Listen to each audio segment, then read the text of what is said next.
Just a warning that this video does contain graphic content. I hope to teach you the step-by-step process on how to harvest a chicken. There will be blood, there will be guts, but it is all necessary in order to fill your freezer with farm fresh meat. All right, here we are.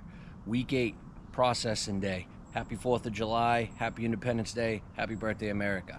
In this video, I'm gonna show you how to process your meat birds. You've seen the video of me raising them, growing them up, getting them to be ready to eat.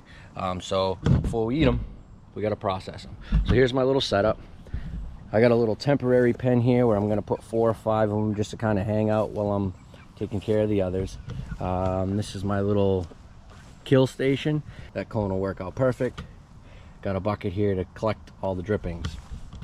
I got my scalding pot going over here. We got to get this water up to about 145, 150-ish degrees. Then I got my plucker here, which I'm pretty excited to use. Never used a plucker before. Never done chickens, always done turkeys and pluck them by hand, but I usually have a team of buddies helping me out with that. I got a bin here to catch all the feathers. And then here's my evisceration station. So I got a table all wiped down and clean, sanitized, and I got a bin to catch all the extra stuff that falls out of there. Then I got my cooling tank here. I do have bags of ice inside in the freezer. When I actually need them, I'll throw them in there. And then I do have some shrink wrap bags, and when we get to that step, we'll do that as well. So what we got to do is wait for that water to heat up, and then we'll get our first bird going. All right, the scalding tank's up to 142 degrees, so we're good to go. We're gonna go grab our first bird. So we're gonna go right behind the ear here, one slit. And they should start bleeding. Put a little water in here, which will help the blood not stain and stick. So the scalder is at 146. So we're gonna get the bird and dunk it in. This is a very important step to making sure we defeather them. Okay, you're not trying to cook it, so it can't be too hot. 140 is good. Well, 145 to 150. You're just kind of dunking them, swirling them around a little bit, getting all that water in there to release some of the feathers. See how they just kind of pull right off? Once they start really pulling off like that, you know you're good. So now we'll take it over to the plucker.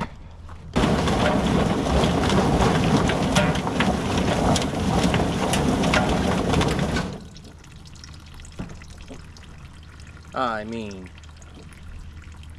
that's pretty damn good. The rest of those I can get on the table. First thing I always do, get rid of that head, because I don't like looking at the head.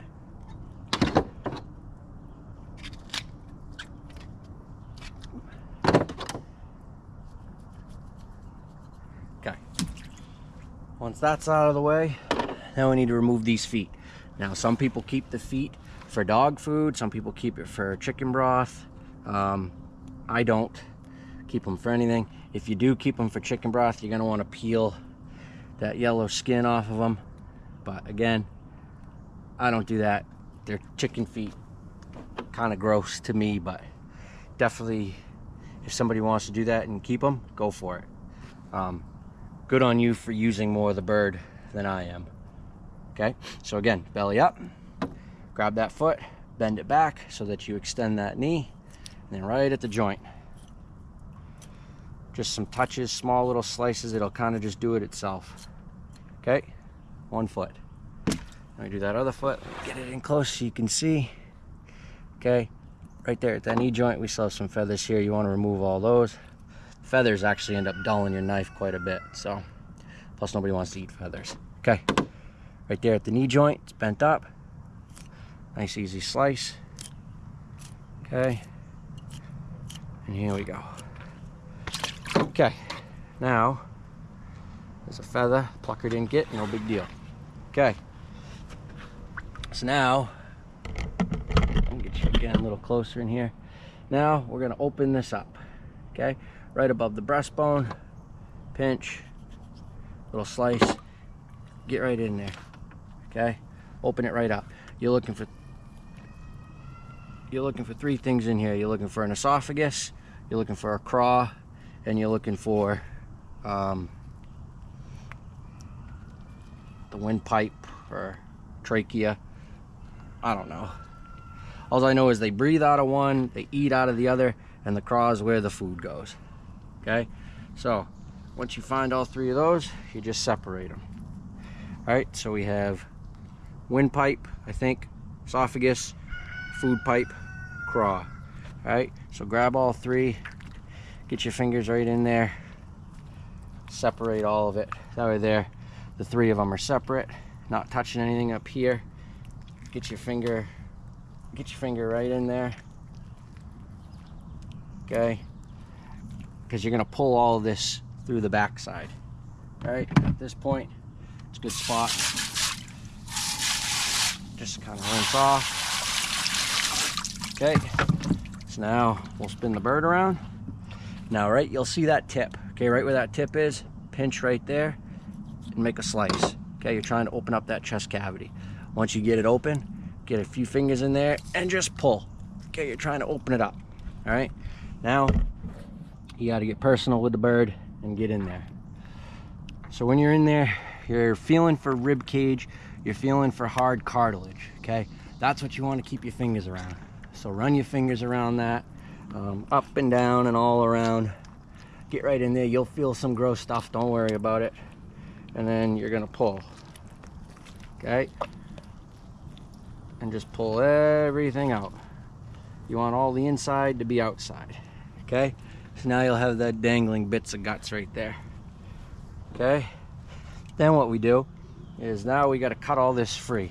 Okay, so we're trying to cut right down to the tail. So you're going to take a V at the bottom of that bone and you're going to go right to the base of the tail. We're cutting around the vent here.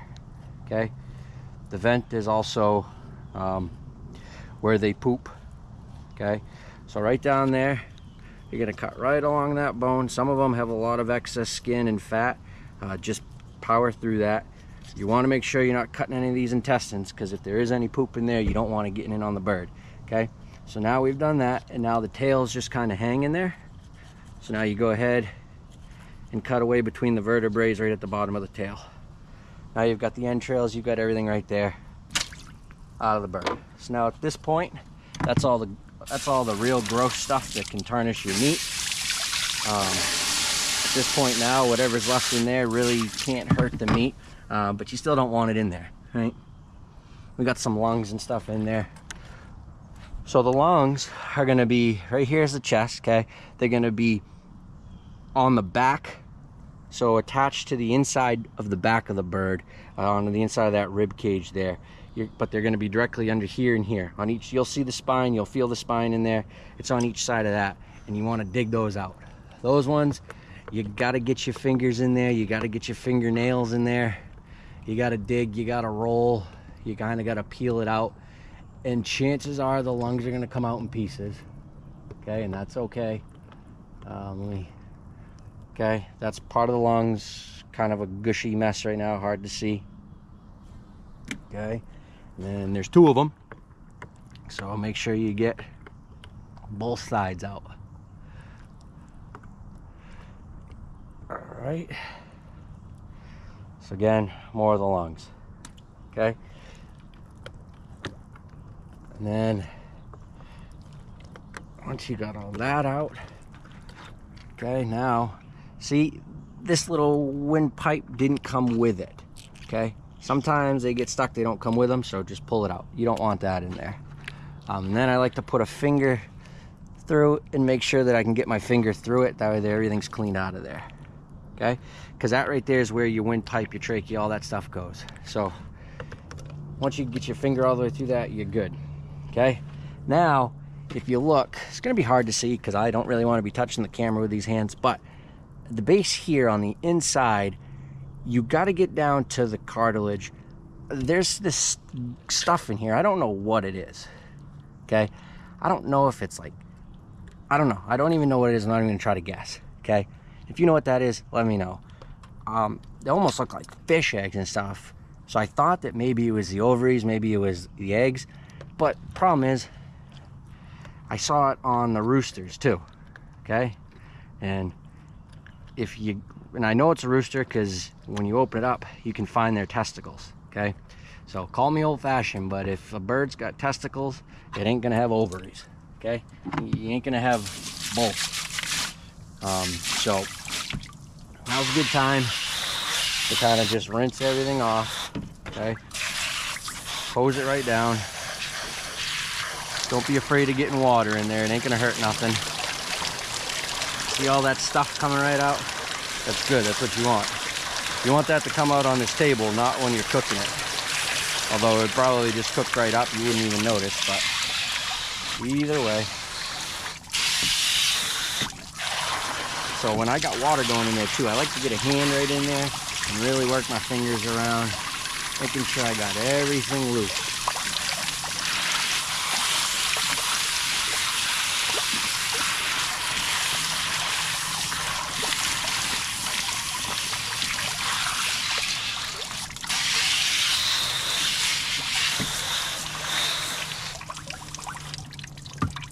Okay, then we give the bird, oh yeah, see all that stuff that come out of it? That's good. We're not done rinsing, so don't worry.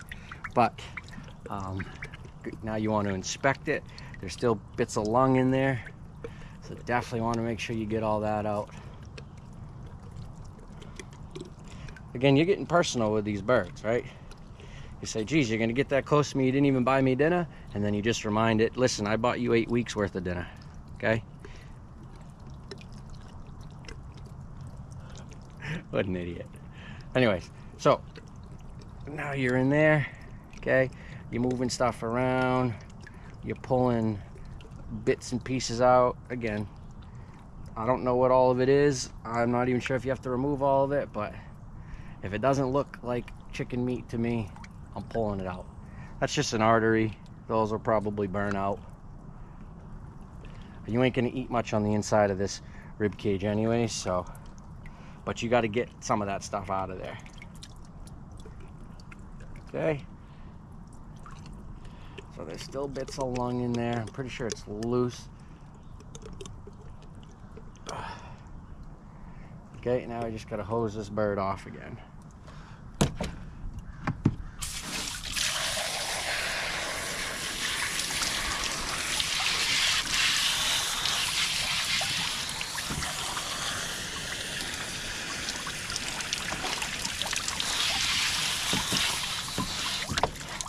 Okay, now we're going to come back to the front here and just clean this up a little bit more.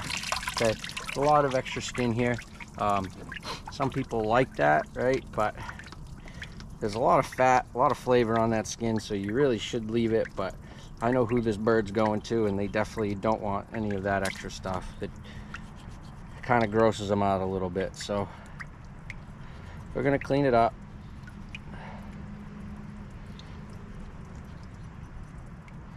Okay, and then we're just going to take this neck down a little bit closer.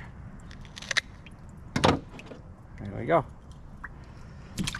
So now we gotta give it one last little once over, make sure there's no feathers left on it. Sometimes you get them up here in the elbows and stuff, especially when you hand plucking them. When we do the turkeys, I got a couple buddies that help me pluck and stuff, so they're pretty good about getting every little bit. But with that plucker, you know, you got to run a little bit of quality control on it.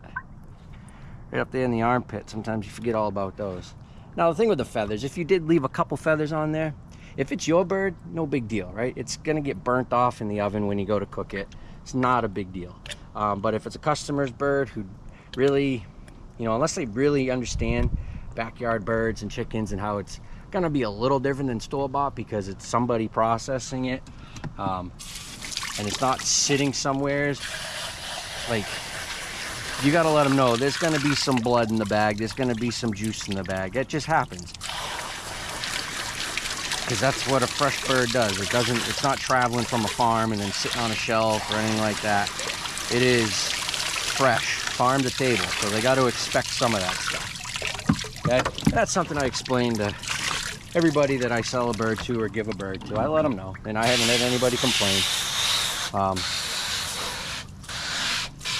I've also only sold or given birds to friends and family, so I haven't had to deal with an outsider yet. But okay, take a good look inside there. Gross, huh? YouTube's definitely not gonna monetize this, but hey, I got like 30 people watching my videos, so it ain't like I'm making money off it.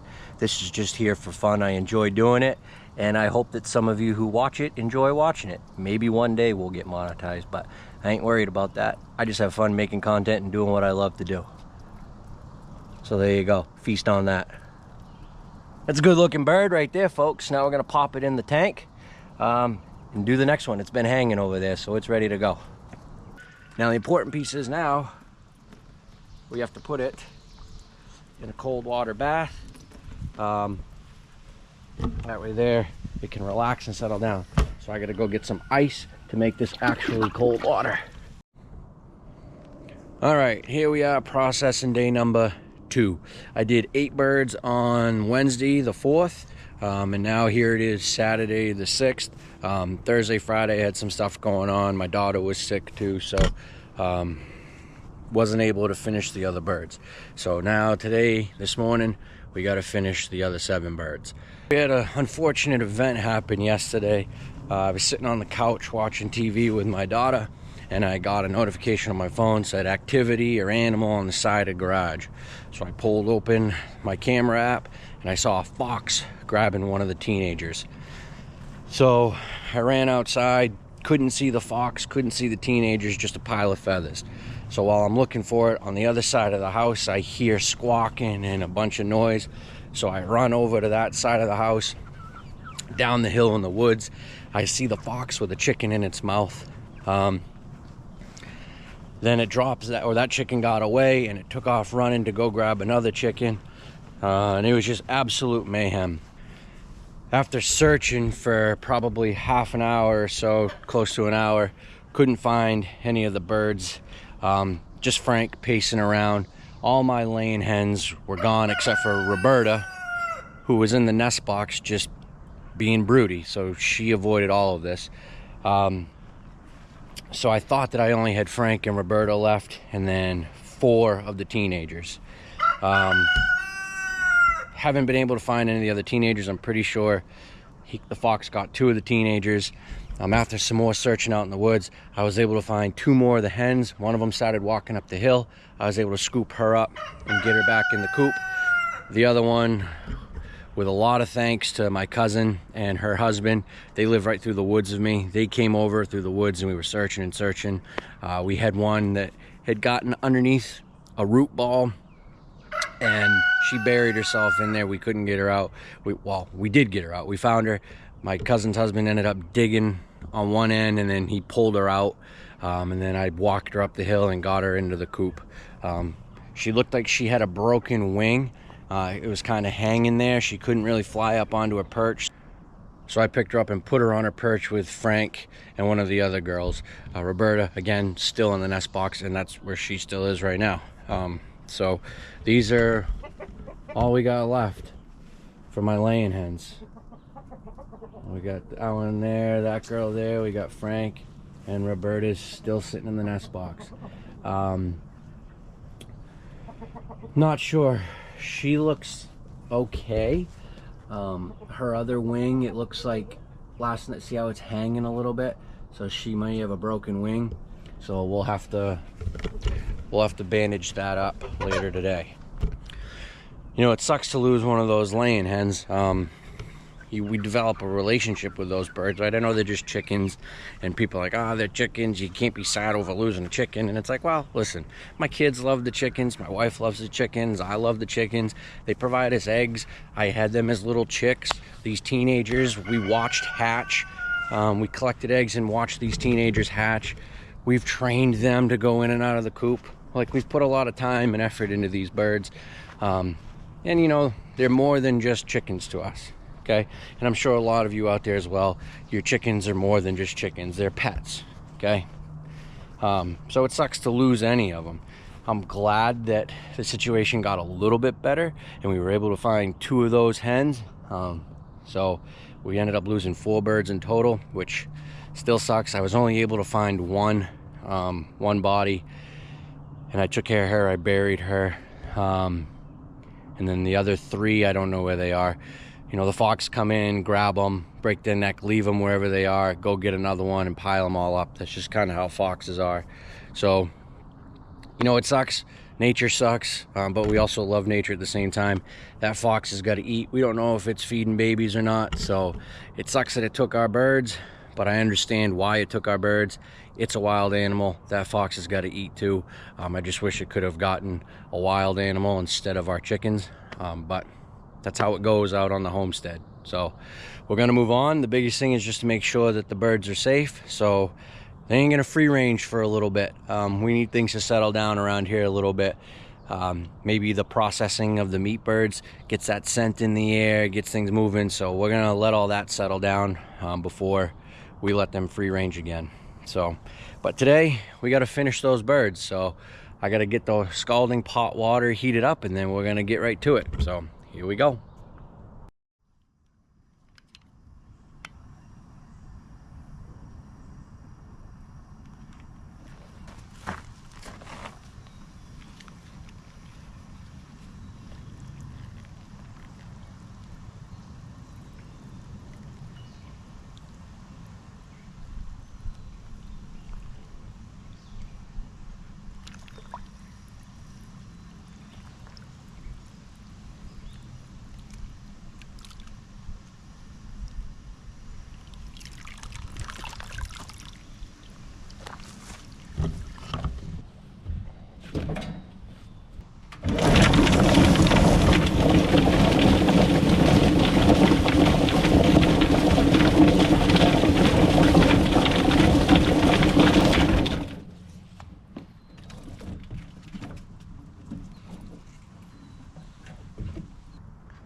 One thing I forgot to mention, the reason the crop's empty, right? Remember I said the food goes in the crop and that's how they eat.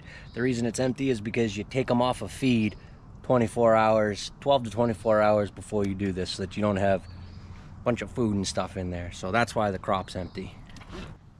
I was very hesitant to get into this bird. I was a little puffy and bloated kind of, and you're gonna see why here in a second.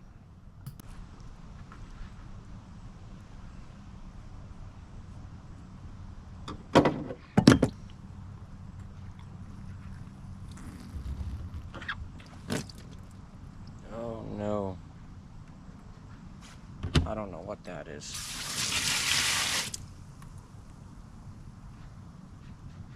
I don't think it's any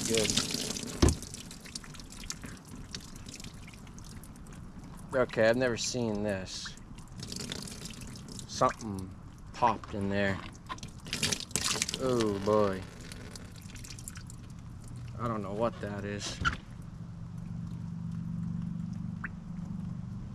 Is that the gallbladder that popped? I think this one may be no good. I don't think I'm gonna feel comfortable giving that to anybody. I don't know what all that yellow stuff is.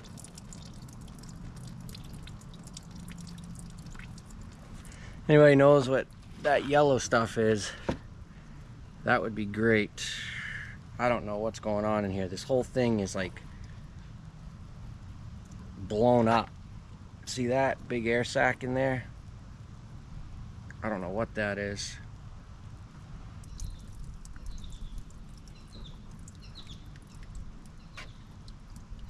Well, gallbladder's still intact. I don't feel comfortable with this one.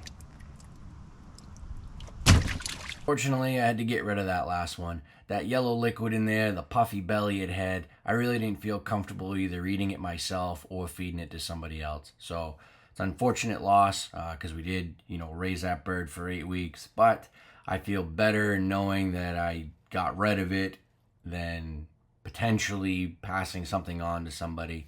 That's not what I'm here to do. So fortunately, had to get rid of it, but we moved on, pressed on, and kept processing other birds. If anybody out there knows what that could have possibly been, again, it was a real bright yellow liquid in the belly, and its belly was pretty puffy and squishy when I was processing it. So if you know, let me know.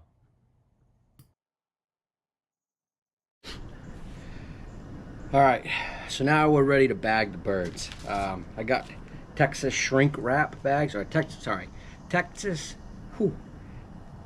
Texas poultry shrink bags is what I got. Texas poultry shrink bags. They're these bags, shrink wrap bags. Holy crap. They're pretty thick. They got a little straw that you stick inside the bird and a zip tie. So our station's prepped, our water's heating up. Got to get that water pretty much boiling. 190 to 200 degrees is optimal. If you got a nice rolling boil, it works out perfect. So, all right. So this bird's been chilling for probably a couple hours. It's probably one of the first ones I did. I like to just kind of pat them dry with some paper towel. You know, these birds are going to go in a freezer after, so as much moisture out as you can, the better, because the less moisture that's in there, or at least like water, then the least likely for freezer burn, right? So I always just like to give them a couple little dabs with the paper towel. You're not going to get them perfectly dry, and that's fine.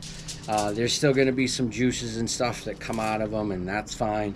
But just, I like to give them a once over with some paper towels. It's kind of the last chance to really look it over, make sure you got all the feathers, everything on the inside. These yellow bits you see here, that's all just fat. That's perfectly fine.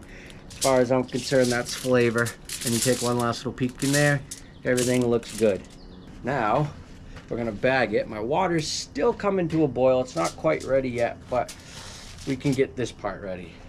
Okay, so I like to go with the wings like that.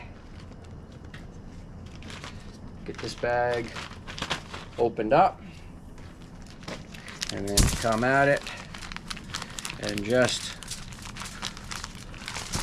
put the jacket on over its head. Okay, there you go.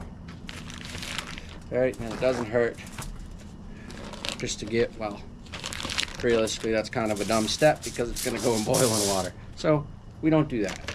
Okay, but now what you want to do is they give you this little straw here. Okay, this is an air extractor. So you put that straw inside the cavity of the bird, go all the way down to the bottom of the bird, okay, until it can't go anymore, right? And then pull it up just a touch.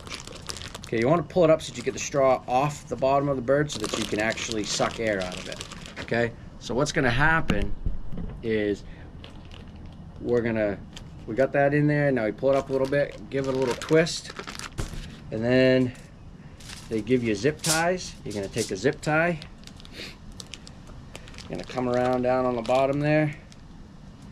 You're going to get that zip tie nice and tight, okay? Tight as you can pull it, tight as you can get it, right? Again, making sure that straw is off the bottom of the bag. Then what we're going to do is we're going to take this bag, we're going to dunk it in that boiling water, and it's going to suck all the air right out of it. That's what that straw is for. That's why you need it off the bottom. So I'm going to go check and see if the water's up to temperature yet. All right, so we're at about 180. I would like it to be a little warmer, but it'll work. It should work. Okay, so now what we're gonna do, that straw is just off the bag, off the bottom, we're gonna dunk it in. Okay,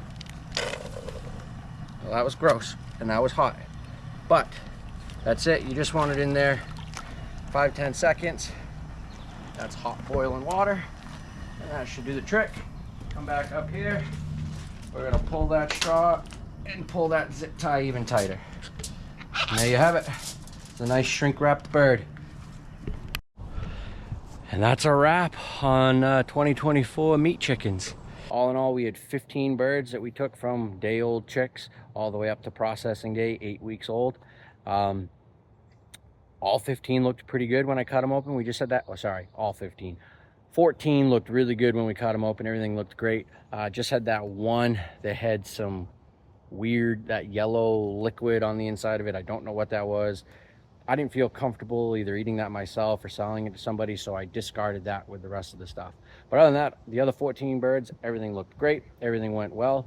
It's a lot of work by yourself. I would suggest, you know, getting a friend or two to help out.